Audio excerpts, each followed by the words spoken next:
ममता कालिया द्वारा लिखी हुई कहानी बीमारी। टैक्सी की आवाज़ सुनते ही मैं समझ गई थी कि वे हैं।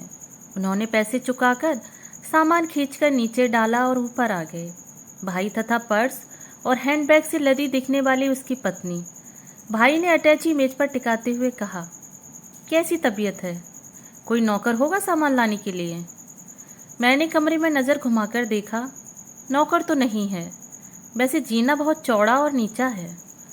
भाई जाने लगा। उसकी पत्नी मेरे माथे पर हाथ रखते हुए बोली, बड़ा लंबा सफ़र है, रास्ते में तकलीफ भी बहुत हुई। तुम्हारे भाई तो कुछ करते नहीं ना। मुसाफिरों से जगह भी मुझे मांगनी पड़ी। मैं मुस्कराई। भाई होल डाल घसीट कर लाने में सफल हो गया था। उसने पत्नी से कहा, बस वह बड़ा ट्रंक ही लाना रहा है अब। उसकी पत्नी हड़बड़ाकर बोली, उसमें किसी का हाथ न लगवाना, जैसे भी हो धीरे धीरे ले आओ। भाई परेशानी जताता हुआ फिर चल दिया। उसकी पत्नी ने एक हाथ से ब्रेसियर की तनी कसते हुए कहा, तुमने पुराना मकान क्यों बदल लिया? कितनी दूर है यह स्टेशन से? टैक्सी ही टैक्सी में 35 मिनट लग गए हैं। मैंने कहा, पहले मकान से ऑफिस पहुंचने के लिए मुझे बस से 50 मिनट लग जाते थे। तुम्हें ट्रेन से आ जाना चाहिए, उसने कहा। जब से मैं लोकल ट्रेन से भीड़ में गिर पड़ी थी, मुझे ट्रेन से नफरत हो गई थी। वैसे भी मुझे लगता था कि 30 सेकंड का समय गाड़ी में चढ़ने के लिए नाकाफी होता है और लोकल ट्रेन हर स्टेशन पर 30 सेकंड खड़ी होती थी। भाई मोटा काला ट्रंक लिए कमरे में आ गया था।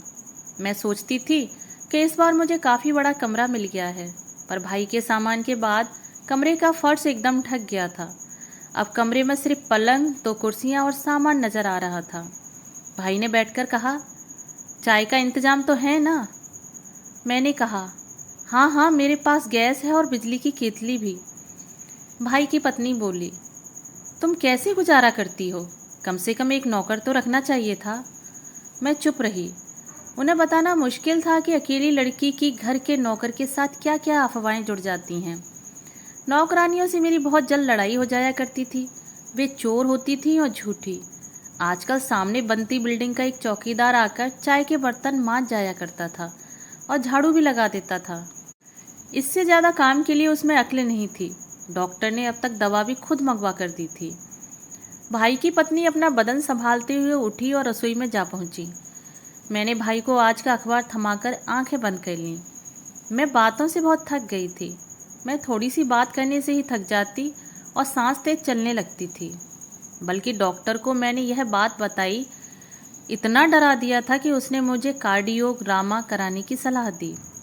कार्डियोलॉजिस्ट की रिपोर्ट में ऐसा कुछ डिटेक्ट नहीं हुआ, पर मैं अस्पताल जाकर कार्डियोग्राम कराने में इतना थक गई थी कि मुझे कई दिनों तक लगता रहा कि रिपोर्ट गलत है।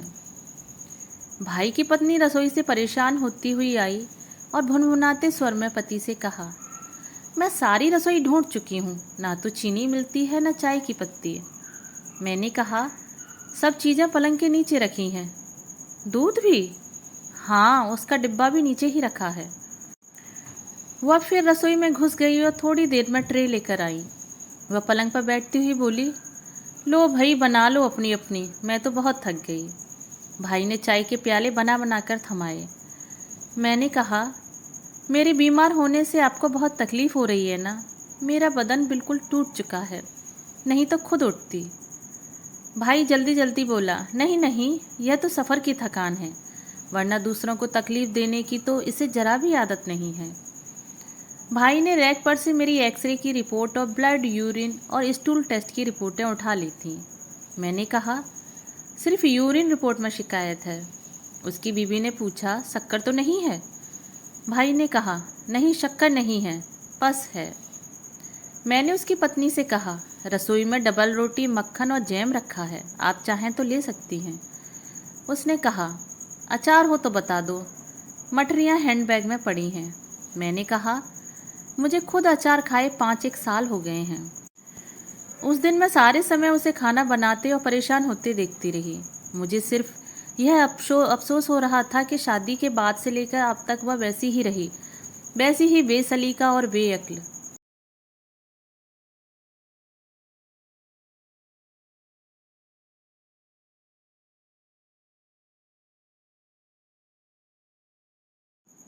मुझे सिर्फ यह अफसोस हो रहा था कि शादी के बाद से लेकर अब तक वह वैसी ही रही, वैसी ही बेसलीका और बेअक्ल। बल्कि भाई भी उसके साथ साथ उसी अनुपात में बेवकूफ़ होता जा रहा था। वह उसके साथ रसोई में ऐसे लगा था जैसे कि उसकी पत्नी ऑपरेशन कर रही हो। मेरी समझ में नहीं आ रहा था कि ये लोग मेरा क्या ख्याल रख पाएंगे। मुझे स्वयं पर गुस्सा आ रहा था। भावुकता के एक बचकाने क्षण में मैंने भाई को बहन नुमा चिट्ठी लिख दी थी कि मैं कितनी बीमार और कितनी अकेली हूँ। भाई ने लिखा था कि यह बहुत अच्छा हुआ कि इस साल मैंने अपनी कैजुअल ख़त्म नहीं की, हम लोग आ जाएंगे। भाई ने अगले दिन बाकी की रिपोर्ट ला दी। किडनी में इन्फेक्शन था जिसकी ऑपरेशन वाली स्थिति नहीं आई थी, पर लंबा इलाज चलना था। डॉक्टर ने दवाइयों और इंजेक्शनों की लंबी फेहरिस्त लिख दी और बिस्तर में रहने की ताकीद। डॉक्टर ने कहा जैसे जैसे इन्फेक्शन दूर होगा बुखार अपने आप हटता जाएगा। भाई की बीबी ने पूछा 99 के आगे तो नहीं बढ़ता बुखार? मैंने कहा नहीं, पिछले 33 दिनों से 99 ही है। उसने कहा तुम्हारे भाई कहते हैं कि 99 बुखार नहीं होता, हरारत होती है। हम तो इतने बुखार में घर पर खाना बनाते हैं, कपड़े धो लेते हैं। उसे बुखार आ सकता है, यह कल्पना भी मुझे हास्यास्पद लगी। मैं जितनी बार बिस्तर से उठती मुझे लगता कि कमरे का फर्श और नीचे चला गया है। मुझे आश्चर्य होता था कि कैसे बीमार होते ही मैं सबसे पहले चलना भूल गई। भाई सुबह शाम रसोई में पत्नी की मदद करता था। बीच के वक्त में उसे समझ नहीं आता था कि वह क्या करे। मैं उसे अखबार देती तो वह उसे पढ़ने के बजाय ओढ़ कर सो जाया करता, जैसे वह खाने और सोने के लिए ही इतनी दूर से चलकर आया हो। मुझे विश्वास नहीं होता था कि इस आदमी ने कभी दफ्तर की फाइलें भी पढ़ी होंगी। एक दिन उन लोगों को मैंने घूमने भेजा था। वे लोग 1.5 घंटे के अंदर फिर घर में थे। भाई ने बताया कि वे स्टेशन से 4 नंबर बस में बैठ गए थे और उसी बस में बैठे बैठे वापस आ गए थे। उसकी पत्नी ने पूछा क्या तुम्हारे दफ्तर के लोग तुम्हें देखने भी नहीं आ सकते? मैंने कहा जो लोग मुझे जानते हैं एक एक बार आ चुके हैं। उसने कहा तुम्हारे भाई तो एक की भी छुट्टी ले लें तो घर में दफ्तर वालों की भीड़ जमा हो जाती है। मैंने भाई की तरफ देखते हुए कहा सरकारी दफ्तरों में लोग ऐसे मौके तलाशते ही रहते हैं। पर भाई विरोध के लिए उत्तेजित नहीं हुआ। उस पर पत्नी के हाँफने के सिवा किसी बात का असर नहीं होता था। बीमारी के शुरू के दिनों में मुझे दफ्तर के 5 लोग एक साथ देखने आ गए थे। 5 आदमियों के बैठने की जगह कमरे में नहीं थी। वे सब विवाहित थे, इसलिए पलंग के किनारे बैठना उनके विचार में अनैतिक था। आखिर उन लोगों ने मेज से दवाइयों की शीशियां उठाकर मेज खाली की और 2 आदमी उस पर पैर लटकाकर बैठ गए। वे सब दफ्तर से सीधे आ गए थे, अपना अपना बैग और छाता उठाए। उन्हें बराबर चाय की तलब होती रही, जिससे वे कमरे की खूबसूरती की बातें कर टालते रहे।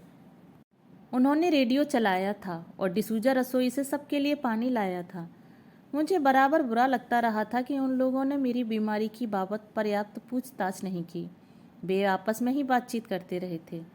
बिस्तर पर पड़े पड़े और डॉक्टर के नुस्खे से ले लेकर मुझे अपनी बीमारी खासी महत्वपूर्ण लगने लगी थी। मैं चाहती थी कि विस्तार से बताऊं कि बीमारी कैसे शुरू हुई और इस बीमारी में सुधार की रफ्तार कितनी धीमी होती है। बावजूद इसके कि अब तक 155 रुपये की दवाइयाँ आ चुकी हैं और 125 रुपये एक्सरे में लग गए। भाई की छुट्टियां खत्म होने वाली थीं और वह हर बार डॉक्टर से यह जान लेना चाहता था कि मैं पूरी तरह ठीक कब होऊंगी। वह मेरी बीमारी के प्रति काफ़ी जिम्मेदारी महसूस कर रहा था। उसने कहा अच्छा हो तुम हमारे ही साथ अहमदाबाद चलो, वहाँ इसके साथ तुम्हारा भी मन लग जाएगा। वो अपनी बीबी को हमेशा सर्वनाम से ही संबोधित करता था। मैंने कहा मन लगना मेरे लिए कोई समस्या नहीं और सफ़र के लायक ताकत मेरे अंदर है भी नहीं। वास्तव में मैं उसकी पत्नी के साथ मन लगाने के सुझाव से ही घबरा गई थी। मुझे यह भी पता था कि मेरी इस बीमारी को वह संदिग्ध समझ रही है। उसके ख्याल में कुंवारेपन में किसी भी प्रकार का इन्फेक्शन होना, चाहे किडनी ही में सही, सरासर दुष्चरित्र होने की निशानी थी। एक वह मुझे सोता समझ यह बात अपने पति से कह रही थी। भाई की अपनी समझ शायद ऐसे मौक़ों पर काम नहीं करती थी। वह चुप ही रहा करता था। भाई को अचानक एक मौलिक विचार आया। उसने कहा सुनो, ऐसी तकलीफ में अस्पताल अच्छा रहता है, बल्कि तुम्हें बहुत पहले अस्पताल चले जाना चाहिए था। यहाँ कोई टहल फिक्र करने वाला भी तो नहीं है। मैंने कहा, हाँ, अस्पताल में काफ़ी आराम मिलता है। भाई ऐसे कामों में खूब मुस्तैद था। उसने 3 घंटे बेतहासा दौड़ धूप की और शाम को पसीना पोंछते हुए सफल आदमी की तरह घर लौटा। उसकी पत्नी उसकी कामयाबी से प्रसन्न होकर फौरन चाय बनाने रसोई में चली गई। मैंने अलमारी से कुछ कपड़े और ज़रूरी चीज़ें निकालीं और भाई की पत्नी से कहा कि वह अटैची में रख दे। भाई मेरे सारे डॉक्टरी कागज बटोर रहा था। बिस्तर पर लेटे लेटे मैंने देखा कि उसकी पत्नी कपड़ों के बीच बैठी मेरी ब्रेजियर का नम्मा पढ़ने की कोशिश कर रही थी। मैंने भाई से पूछा, तुम्हारे अपने पैसे तो नहीं लगे किसी चीज़ में? भाई ने झेंपते हुए अपनी जेब से पर्स निकाला और कई कागज उलट पुलट कर एक कागज मुझे थमा दिया। उसमें उन पैसों का हिसाब था जो इधर उधर मेरे सिलसिले में आने जाने में खर्च हुए थे और जो फल मेरे लिए लाए गए थे। मैंने भाई से कहा, कैश मैं अपने पास ही रख रही हूँ, ज़रूरत पड़ सकती है, तुम चेक ले लोगे? उसकी पत्नी ने तुरंत सिर हिला दिया, हाँ हाँ, बैंक अकाउंट है इनका। मैंने एक चेक अस्पताल के नाम काट कर पर्स में रखा और एक भाई को थमाया। फिर मैं टैक्सी का इंतज़ार करने लगी। दोस्तों, अभी आप सुन रहे थे ममता कालिया द्वारा लिखी हुई कहानी बीमारी। अगर आपको ये कहानी पसंद आई हो तो मेरे चैनल को सब्सक्राइब और मेरी वीडियो को लाइक